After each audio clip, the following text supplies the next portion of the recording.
Hey everybody, welcome back to Leosophy. This is the Sunday edition, so it's the answering questions. Last week we did something a little different, but we're back on track on the usual format, which seems to have evolved into a three-question format, just sort of organically on its own.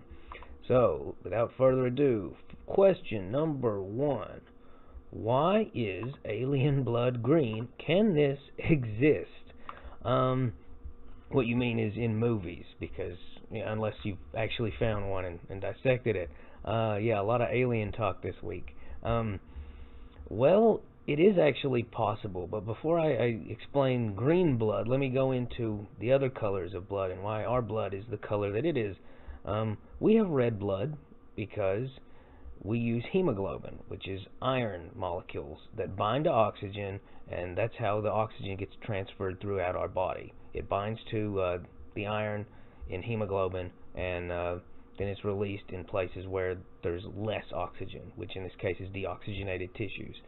So that's really the whole reason why blood of any type is any color, is what mechanisms it uses to become oxygenated, because it's what blood is. It transports nutrients, but first and foremost, it transports oxygen. That's the most important, critical thing with blood. So we're very familiar with red blood because it turns out iron was just a really useful compound for big animals to transfer blood. But it's not the only mechanism out there. For example, in really, really small animals, particularly arthropods and other invertebrates, you'll notice that they bleed clear, and it's a combination actually, because they are so small, it's so simple that their lymph system is it's shared with the circulatory system, so it's called hemolymph, and it almost never has hemoglobin in it. It's usually completely clear, and that's because they're so small that they don't really need much effort in getting their tissues oxygenated in the first place. It's also the same reason why insects just have those simple little stoma, is because they don't need a diaphragm to force oxygen-rich air into their bodies. It can just happen, from surface area contact. So you see that in a lot of arthropods, just translucent hemolymph instead of blood. Now you will see in insects, especially aquatic ones that live in low oxygenated areas, they'll have hemoglobin. If I remember right, dragonfly larvae are an example of that. Like if you're driving down the road, sometimes you'll get that too. Not a dragonfly larvae; they're purely aquatic. But sometimes you'll be driving and something will hit the windshield and it creates a red streak, which is just morbid when it happens. But it's because whatever you struck, it has hemoglobin in order to compensate for a low oxygen environment. And then furthermore, one of the most other common mechanisms is hemocyanin.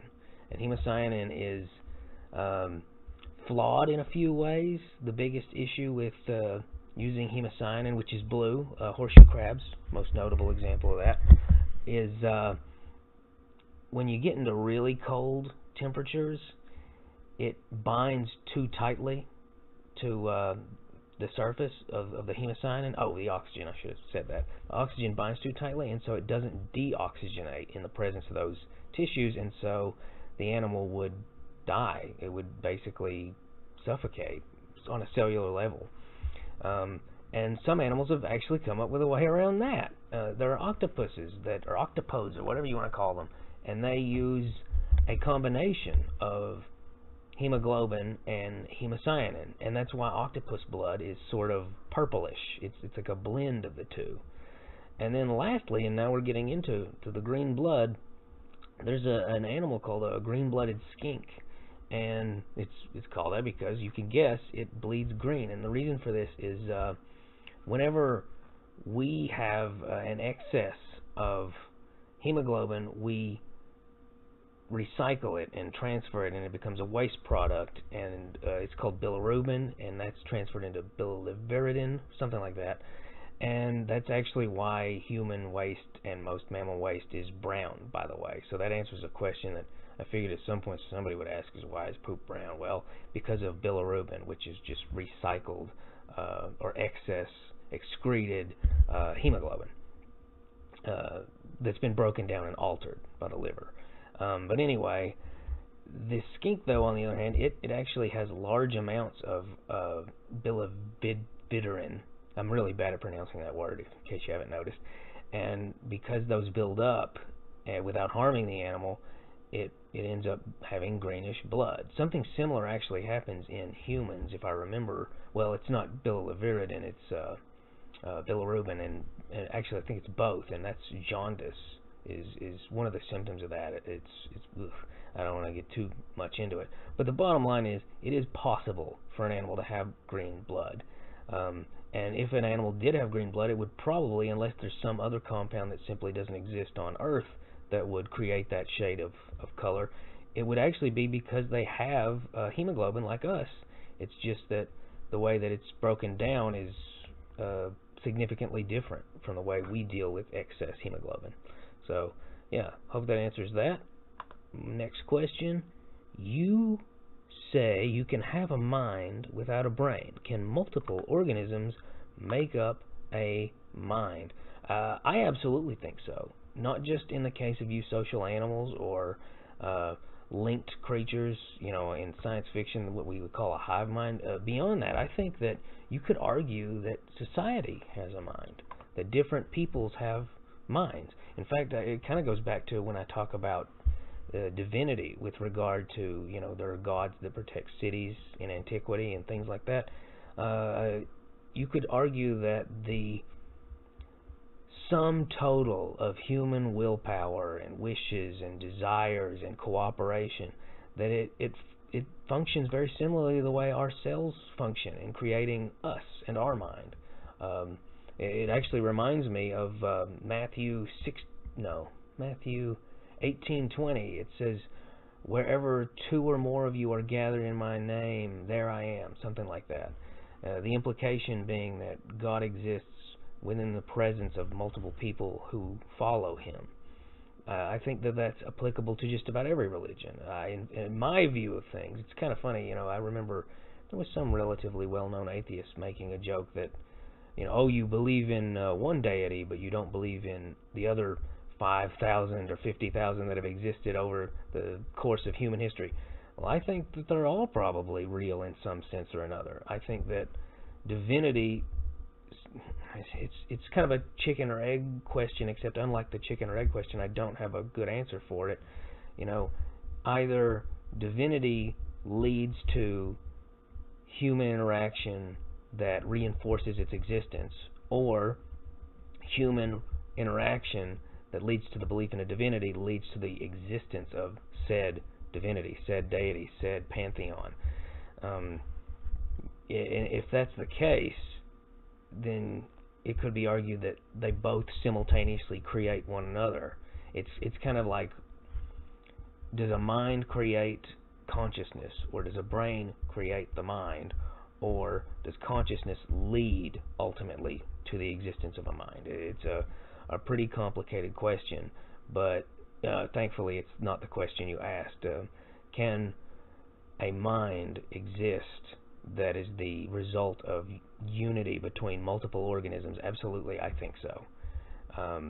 And that's ignoring the superorganisms in biology, wherein, for example, in bees, which that's a whole other matter that I'll get into much later. In fact, that's the bee one, which I'm sure someone would at some point would ask, because I've been asked this in normal interactions. That's one for when I get the dry erase board up and running, because it would be better to show rather than tell. That being said, absolutely, to answer your question, I think that the synergy of human beings results in a hive mind. And I can think of no greater example of this than the internet. The internet is, at this point, I would say the internet is an entity. I'd say that if ancient peoples were around to see the internet, they would absolutely personify it as a deity. It would exist in a divine sphere of influence. Perhaps even multiple deities. There might even be there might be a troll god and a wiki god and so forth. So I hope that answers the question as best I could. That was a little bit esoteric. Last question, also esoteric. Who is Karma, and why is she a bitch? Yeah, people say that all the time, don't they? Karma's a bitch. Well, just saying it, funny enough, is bad karma. Not because, somebody's watching out for you and making sure you don't say swear words or anything, but because the very notion suggests that that person is desiring comeuppance for somebody, for something they did wrong, which is almost never a big deal that needs comeuppance. Usually when you hear someone say that, it's because somebody cut them off in traffic, or somebody wronged them, or at least they perceive that they wronged them. On the flip side, all the things they've done over the course of their life, those don't necessitate any kind of punishment or retribution. So it's a conceited thing to say. It stems from sort of petty, childish desires. It reminds me of how little kids, they'll fantasize after they've been punished of horrible things happening to them to cause their parents to suffer as a result. You'll see. I always think of A Christmas Story. It's my favorite scene when he fantasizes about being blind and his parents are all guilt-tripped because the soap that they punished him with poisoned his eyes. That's sort of what that statement reminds me of. But truthfully, karma isn't a deity that judges you or a system that leads to rebirth or anything like that. That part's sort of erroneous the way I phrased it. But karma is just cause and effect. It's like, let's say, for example, somebody is impoverished and they desire money more than anything. Then the chances are, if they have an opportunity to pick their next life, which is, Socrates and Hinduism have a lot in common in that sense, then they'll end up picking a life where they have monetary wealth, but they'll suffer, not because of, it's like a monkey's paw, but because everything in some sense or another will lead to suffering. So in that sense, a better distillation of what karma means, it's kind of like saying the grass is always greener. No matter what you do, if you do things out of base desires, it will lead to suffering. Not because of some sort of divine mechanism, but because making bad decisions leads to consequences. That's really all it is. That's why karma generally translates to action, because that's what it is. It's just cause and effect. It's just doing something and then something happening for it. It's just that it's in a much grander scheme of things. It tends to span the course of eons rather than days or years or months. So, for example, somebody robs a 7-Eleven and they go to jail. We don't think of it as karmic. We just think of it as, well, of course they went to jail. They robbed a 7-Eleven. Well, the same thing goes for spanning multiple lifetimes in the Hindu and Buddhist and I think Jain model and also Sikh model. According to those views, consequences can have lasting repercussions that go across lifetimes, to a point that it can even influence a person's mental state centuries from now, because the desires and the behaviors that lead to something are going to have a ripple effect, like a butterfly effect sort of thing. So bottom line, karma is not a person or a woman, or it's certainly not a bitch. Karma is just cause and effect. Karma is the result of actions.